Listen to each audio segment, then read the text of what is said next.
जय हिंद दोस्तों, आप सभी का जेपी स्मार्ट ट्रिक्स पर स्वागत है। दोस्तों, आज हम एसके बुक्स के जो अभ्यास टेस्ट पेपर है 42 नंबर का, उसको सोल्व करने वाले हैं। तो चलिए दोस्तों स्टार्ट करते हैं आज का video. Model test paper number 42 में भाग 3 गणित का पहला क्वेश्चन है 31 नंबर का। एक कार 108 किलोमीटर प्रति घंटे की रफ्तार से दौड़ते हुए 15 सेकंड में कितनी दूरी तय करेगी। तो देखिए, दूरी पूछा गया है, तो दूरी बराबर क्या होता है? दूरी बराबर होता है चाल गुणा समय। दूरी बराबर होता है चाल गुणा समय। तो यहाँ चाल दी हुई है 108, देखिए किलोमीटर प्रति घंटे में है, जबकि यहाँ समय सेकंड में है। तो अगर ये सेकंड में है तो इसको भी मीटर प्रति सेकंड में बदलना पड़ेगा, और मीटर प्रति सेकंड में जब बदलते हैं तो उसको 5/18 से गुणा करते हैं। गुणा समय कितना दिया हुआ है? 15 सेकंड।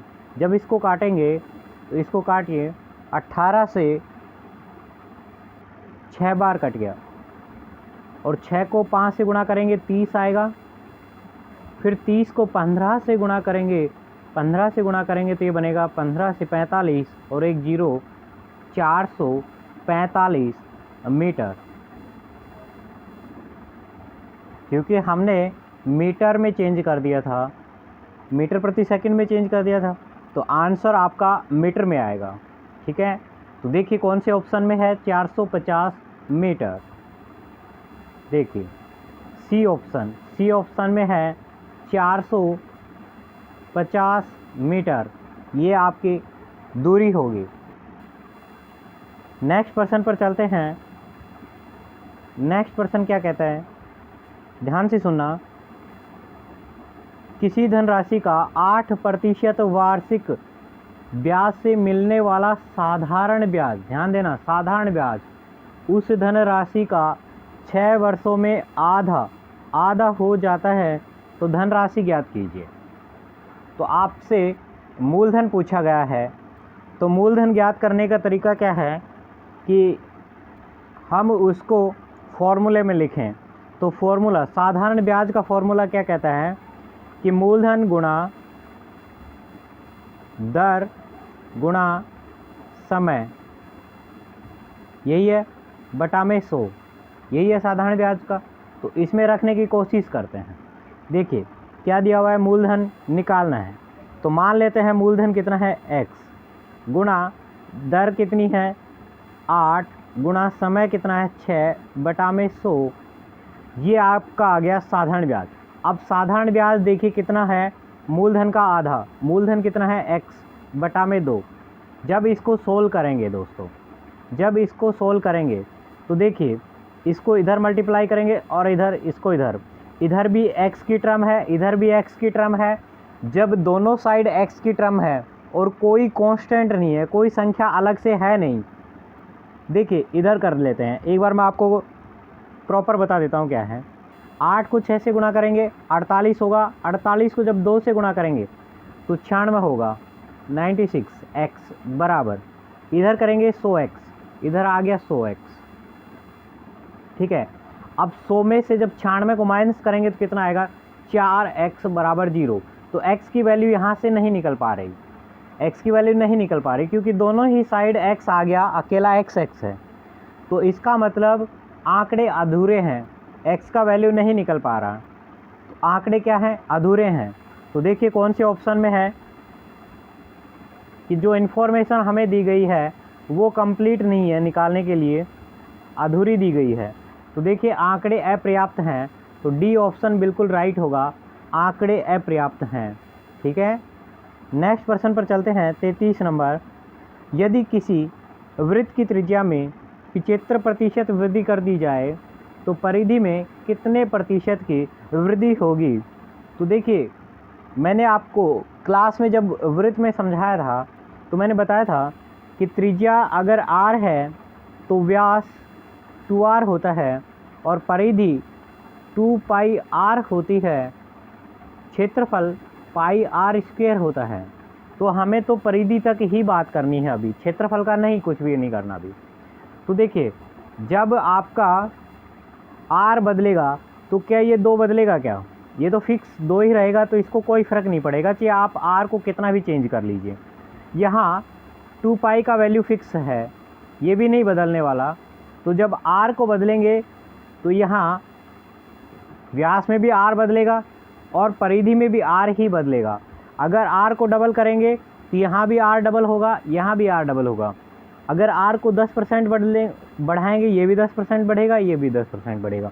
तो क्वेश्चन में बोल रहा है कि आप त्रिज्या को 75% बढ़ा दिया जाए, तो भाई आपका तीनों ही 75% ही बढ़ेंगे।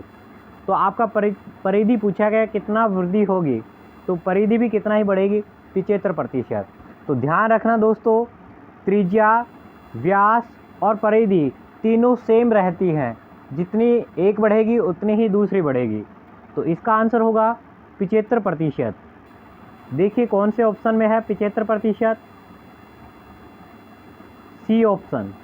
सी ऑप्शन में देखिए क्या दिया हुआ है, 75%। आपका सी ऑप्शन बिल्कुल राइट होगा। नेक्स्ट प्रश्न पर चलते हैं, 34 नंबर। आपको दिया हुआ है साइन थीटा बटा कोस थीटा बराबर 1 है। देखिए, साइन थीटा बटा में कोस थीटा बराबर 1। इसका मतलब क्या है, कोस थीटा को वज्र गुणा कीजिए उधर, तो इधर बचेगा साइन थीटा और कोस थीटा उधर चला जाएगा। कोस थीटा को 1 से गुणा करेंगे, कोस थीटा ही रहेगा। तो साइन थीटा बराबर कोस थीटा कब होता है? साइन थीटा और कोस थीटा कब इक्वल होते हैं? जब थीटा की वैल्यू कितनी होती है? 45 डिग्री। थीटा का मान 45 डिग्री होता है, तब दोनों बराबर होते हैं हमेशा। और यही पूछा गया है कि थीटा क्या होगा, तो थीटा का वैल्यू है वो 45 डिग्री होगा। ध्यान रखना, साइन और कोस या फिर टैन और कोट या फिर सेक और कोसेक सभी 45 डिग्री पर ही इक्वल होते हैं। ठीक है, नेक्स्ट प्रश्न पर चलते हैं दोस्तों। अगर प्रश्न आपको समझ आ रहा है तो आप वीडियो को लाइक कर दीजिए, अपने दोस्तों को शेयर कर दीजिए और चैनल को सब्सक्राइब जरूर करिए। नेक्स्ट प्रश्न है 35 नंबर का। क्या कहता है 35 नंबर? एक गोलार्ध के वक्र पृष्ठ का क्षेत्रफल, गोले का संपूर्ण पृष्ठ और वक्र पृष्ठ एक ही होता है और उसका फॉर्मूला पूछा गया है, तो उसका फॉर्मूला होता है 4 पाई आर स्क्वायर। और गोले का आयतन क्या होता है? लास्ट क्लास में मैंने बताया था 4/3 पाई आर क्यूब। जब यहाँ क्यूब होता है तो यहाँ 3 नीचे आता है, ध्यान रखना इसका। तो इसका आंसर सी होगा। नेक्स्ट प्रश्न पर चलते हैं, 36 नंबर। देखिए क्या बोला हुआ है, 12 और 30 का तृतीय समानुपाती, 9 और 25 का मध्य समानुपाती, इन दोनों का अनुपात निकालना है।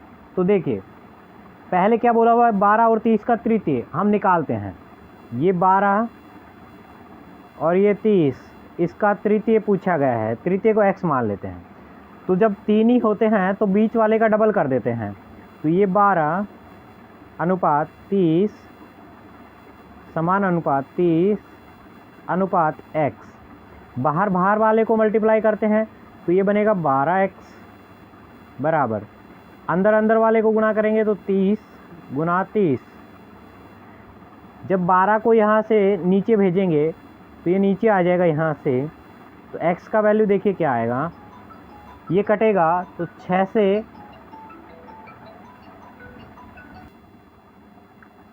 जब इसको 6 से काटेंगे तो ऊपर आएगा आपका 5।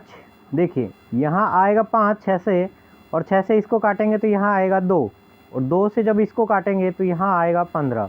15 गुणा 5 कितना होता है? 75। ठीक है, तो ये तो आ गया पहले का तृतीय समानुपाती। ठीक है, अब क्या बोला हुआ है देखिए, 9 और 25 का मध्य समानुपाती। मध्य समानुपाती कैसे निकालते हैं? देखिए ये 9 है, ये 25 है, इसका बीच का निकालना है, तो बीच वाले को क्या मान लेते हैं? x। ठीक है, तो देखिए अब इसको लिखते हैं 9 अनुपात x, बीच वाले का डबल कर देते हैं, x 25। अब बाहर बाहर वाला मल्टीप्लाई होगा अंदर अंदर वाला, जब अंदर अंदर वाला करेंगे तो ये बनेगा एक्स स्क्वायर बराबर बाहर बाहर वाले करेंगे 9 गुणा 25।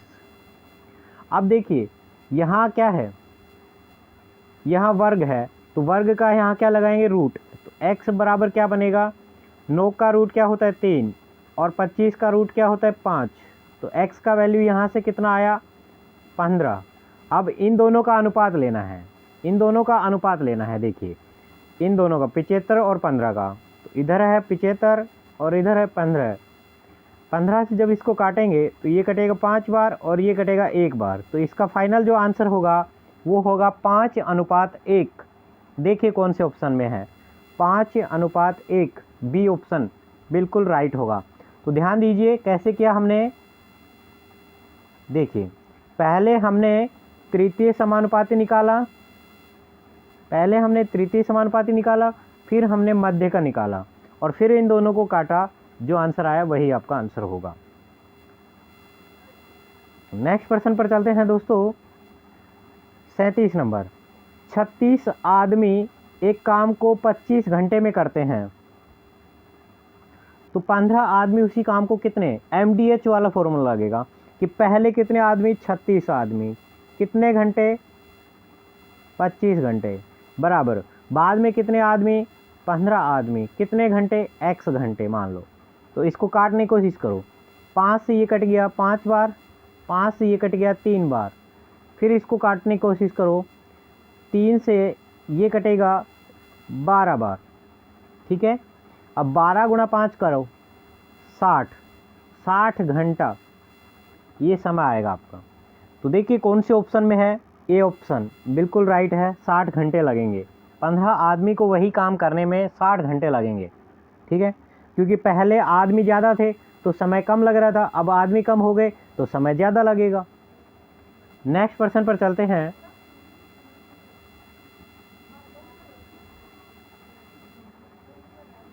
नेक्स्ट प्रश्न है 38 नंबर।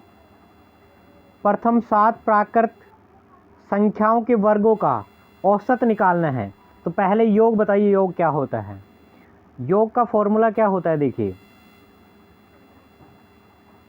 पहले योग का फॉर्मूला देख लेते हैं एक बार। प्राकृत संख्याओं के वर्गों का योग होता है n into n plus 1 2n plus 1 divide by 6। अब जब औसत निकालना हो तो योग बटा क्या करते हैं, योग बटा संख्या करते हैं। तो संख्या कितनी है, n संख्या है, जब n का भाग देंगे तो n से n कैंसिल आउट हो जाएगा, तो ये क्या बनेगा औसत। अब इसमें वैल्यू पुट करें, वैल्यू पुट करते हैं, n की जगह आपको दिया गया है 7, तो n की जगह 7 प्लस 1 8 इंटू 7 इंटू 2 7 का डबल 14 प्लस 1 15 बटा में 6। जब इसको काटेंगे, देखो इसको 3 से काटते हैं तो यहाँ आएगा 5, 3 से इसको काटेंगे 2 और 2 से जब ये कटेगा तो कितनी बार कटेगा, 4 बार। 4 गुणा 5 करेंगे तो कितना आंसर आएगा, 20।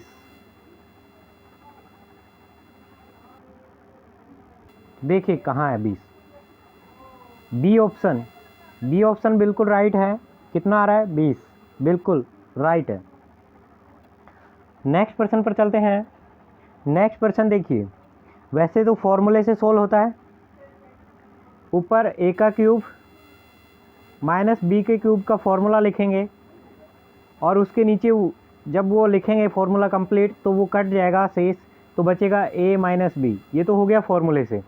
मैं आपको डायरेक्ट बता देता हूँ, जिसको फॉर्मूला नहीं याद होता, जिसको फॉर्मूला नहीं याद है वो कैसे करेगा, उसके लिए मैं बता रहा हूँ। देखिए ध्यान से देखिए, मैं इसको थोड़ा सा जूम कर देता हूँ आपके सामने, थोड़ा सा जूम कर लेते हैं। देखिए अब अच्छे समझ में आ जाएगा। सबसे पहले आपको देखिए, जब समान गुणा होता है केवल उसी को रखना है, ये समान गुणा है इसको रखना है, ये भी सारे समान संख्याएं गुणा है इसको भी रखना है, ठीक है। तो ऊपर वाली दोनों संख्याएं रहेंगी, नीचे वाली को देखिए, ये दोनों समान संख्या गुणा है जबकि ये दोनों असमान गुणा है। ये संख्या अलग है, ये संख्या अलग है। जब अलग अलग संख्या गुणा होती है उसको हटा देते हैं, उसको हटा देते हैं। यहाँ देखिए सेम संख्या मल्टीप्लाई है तो सेम संख्या गुणा है उसको रखना है, जो अलग संख्या गुणा में है उसको हटा देना है। अब देखिए ऊपर नीचे इनको काटना है, इससे ये कट गया, इससे ये कट गया। अब इधर देखें, इससे ये कैंसिल आउट हो गया, इससे ये कैंसिल आउट हो गया। अब देखिए क्या बचा,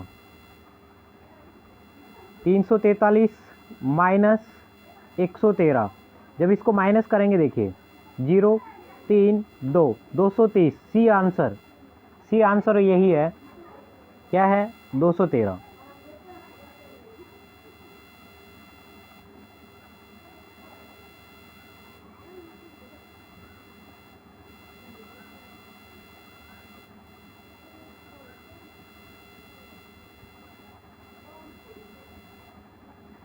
तो इसका आंसर आ गया 230। नेक्स्ट प्रश्न पर चलते हैं दोस्तों। नेक्स्ट प्रश्न देखिए क्या कहता है कि वह छोटी छोटी संख्या ज्ञात कीजिए जो इसमें जोड़ने पर पूर्ण वर्ग बन जाए। पूर्ण वर्ग बन जाए तो मैंने आपको समझाया था कि अंतिम 2 अंक देखकर ही हम इस टाइप के जो भी प्रश्न बनते हैं उनके आसानी से आंसर दे सकते हैं। अंतिम 2 अंक देख के जो मैंने वर्ग वाला चैप्टर डाला हुआ है, जो स्टूडेंट पहली बार देख रहे हैं वो वर्ग वाली जो वीडियो डाली हुई है उसको देखिए, उसमें मैंने अच्छे से समझाया हुआ है कि अंतिम 2 अंक देखकर कैसे बताया जाता है कि क्या संख्या जोड़नी चाहिए। तो देखिए यहाँ अंत में क्या है 21, तो 21 में क्या जोड़ें कि पूर्ण वर्ग बन जाए। तो ए ऑप्शन से ट्राई करते हैं। जब 4 जोड़ेंगे तो ये कितना बनेगा भाई, 21 में 4 जोड़ेंगे तो ये 25 बनेगा। तो 5 2 के साथ आता है, बिल्कुल सही हो सकता है भाई।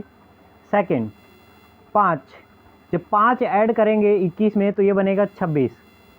6 कभी भी सम संख्या के साथ नहीं आता तो ये कैंसिल आउट हो गया। जब 6 ऐड करेंगे 21 में तो ये बनेगा 27। 7 क्या है आतंकवादी, तो वो कभी पूर्ण वर्ग हो ही नहीं सकते। 8 को जब ऐड करेंगे तो ये बनेगा 29, ये भी हो सकता है, ये भी ऑप्शन में हो सकता है। लेकिन हमें पूछा है सबसे छोटी संख्या, छोटी संख्या क्या है 4 ऐड करने पर 25 आ रहा है, तो इसका फाइनल जो आंसर होगा वो होगा 4।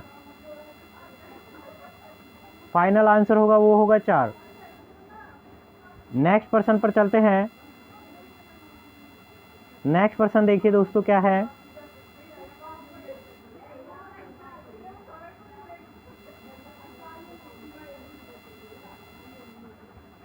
नेक्स्ट प्रश्न देखिए क्या है, ए की आयु बी से, ए की आयु है बी से 11 अधिक है, मतलब ये छोटा है ये बड़ा है, ठीक है। इन दोनों का डिफरेंस दिया हुआ है 11 का, तो अंतर दिया हुआ है 11 और योग दिया हुआ है 15, योग दिया हुआ है 15। तो पूछा है कि बी की वर्तमान आयु क्या होगी, तो योग 15 और अंतर 11 हो ऐसी संख्या। तो इसको मान लीजिए थोड़ी देर के लिए कि सम संख्या है 16 है, इसका आधा करेंगे तो 8। अब 11 को भी सम मान लीजिए कि 12 है, तो 12 का आधा होगा 6। जब इसमें 6 ऐड करेंगे तो कितना बनेगा 14, और इसमें 6 माइनस करेंगे तो कितना बनेगा 2। अब ऐसी संख्या ढूंढनी है कि जिनका योग 15 हो, तो इसमें से एक कम कर दे तो यहाँ कितना बनेगा 13। 13 + 2 कितना होगा 15, और दोनों का अंतर भी कितना बन रहा है 11। बिल्कुल आप अपना दिमाग लगा के सोचिए कि 2 संख्याओं का योग 15 होना चाहिए, अंतर 11 होना चाहिए। तो आप सोचेंगे जनरली तो भी यही आएगा, एक संख्या 13 और एक संख्या 2, तो बड़ा ये है तो एक का वैल्यू होगा 13 होगा, बी का वैल्यू होगा 2। तो बी का वैल्यू पूछा गया है कि बी की आयु क्या होगी, तो इसका आंसर होगा सी ऑप्शन 2, बिल्कुल राइट आंसर होगा 2। तो जब भी अंतर और योग दे दे या फिर गुणनफल और योग दे दे तो आप उसको आसानी से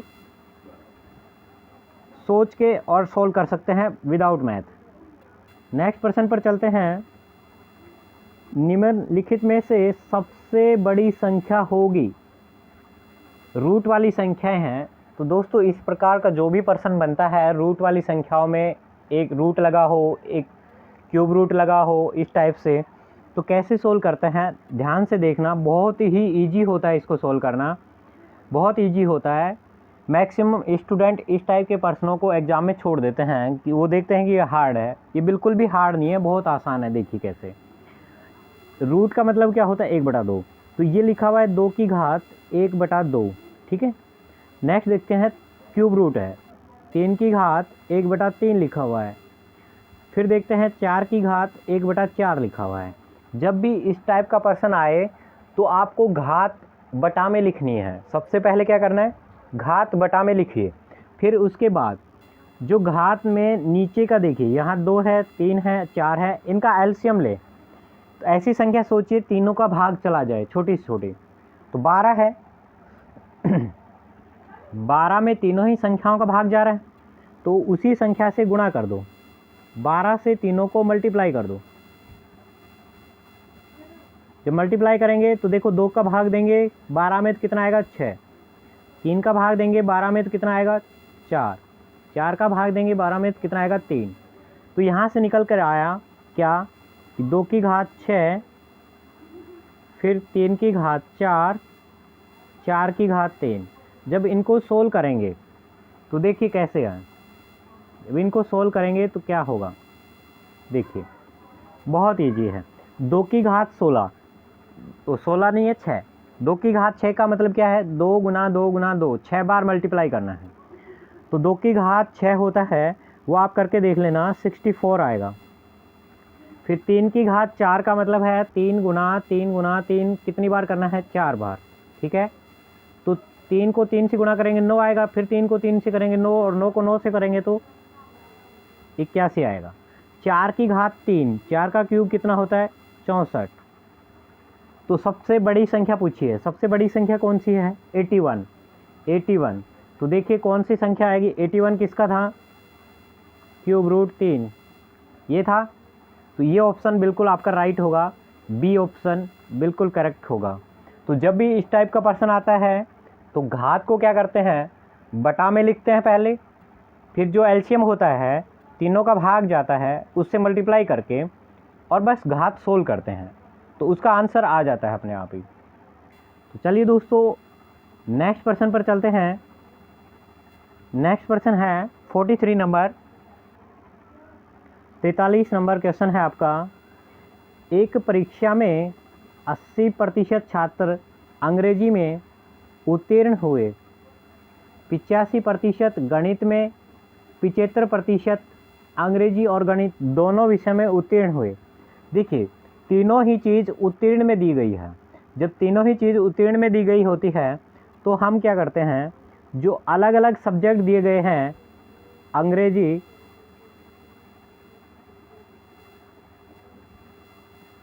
ये है आपका इंग्लिश और ये आपका मैथ, ठीक है, दोनों अलग अलग सब्जेक्ट दिए गए हैं, उनको दोनों को ऐड करते हैं। तो ये 80% है, ये 85% है, इन दोनों को ऐड करते हैं हमेशा, ध्यान रखना।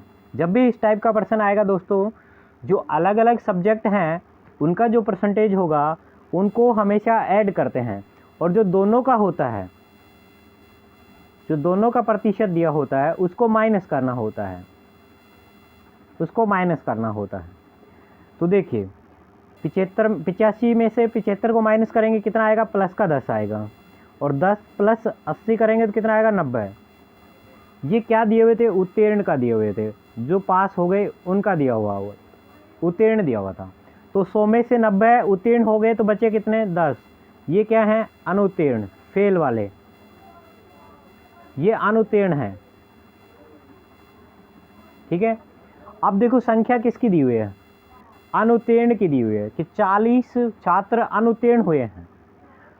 तो 40 छात्र अनुत्तीर्ण हुए हैं, तो 40 छात्र दिया क्या है 40 अनुत्तीर्ण का, और अनुत्तीर्ण का जो परसेंटेज है वो कितना है 10, गुणा निकालना क्या है कुल छात्र, और कुल छात्र कितने होते हैं 100%। तो 0 से 0 को कट गया, तो 4 गुना 100 करेंगे तो कितना आएगा 400, 400। देखिए कौन से ऑप्शन में है 400, ए ऑप्शन में, बिल्कुल राइट होगा ए ऑप्शन। तो इस टाइप के जो भी प्रश्न बनेंगे दोस्तों, उसमें क्या करना है कि दोनों अलग सब्जेक्ट वाले को ऐड करना है, अलग अलग वाले को, और दोनों एक साथ वाले हैं उसको माइनस करना है। अगर वो उत्तीर्ण का है तो उत्तीर्ण का आ जाएगा, अगर वो अनुत्तीर्ण का है तो अनुत्तीर्ण का हो जाएगा।